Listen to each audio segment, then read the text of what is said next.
السلام عليكم ورحمة الله وبركاته. حلقة جديدة ومقطع جديد من قناة علي جيمر. يا جماعة اليوم في هذه اللعبة راح أطفي النت حتى لا تكون هناك الإعلانات وأعود إليكم.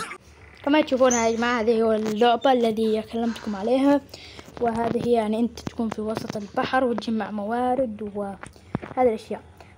إذا أردتون أن نستمر في هذه السلسلة يعني نرويكم سلسلة أخرى. أول شيء يا جماعة إذا تدخل سوف تكون صغيرة وراح تغرق من سفينة ولا يعني أشياء واقعية. أول شيء الآن جمعنا ذا تمام، تجيبون هذه المطرقة وبعدين تكتبون هذا وتجون على هنا ناقصنا حبال. تمام ايش نسوي عشان الحبال؟ طب بلشنا ماء.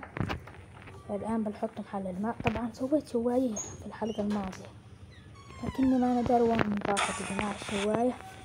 بعد ما نسوي حق الماء تمام تمشي على هذا. يجينا نقدر نفتح أشياء. أول شي راح نفتح هذا عشان نكبر المكان.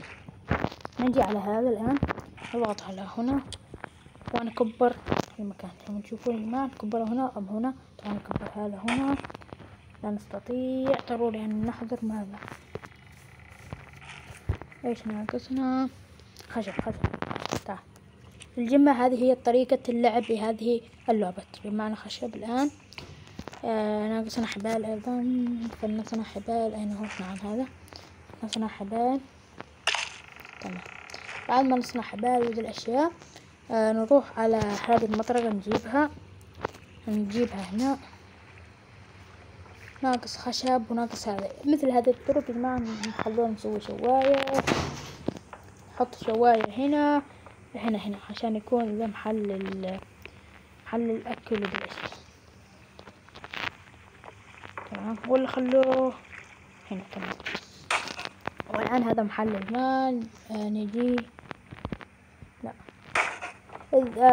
معنا داري باللعبة كاملة. إذا أردتونا أن نعرف في هذه اللعبة لا تنسوا لايك واشتراك بالقناة وتفعيل الجرس ليوصل هذا المقطع يا جماعة لايكات ومشاهدات بسرعة. راح نستمر في هذه السلسلة ومع السلامة.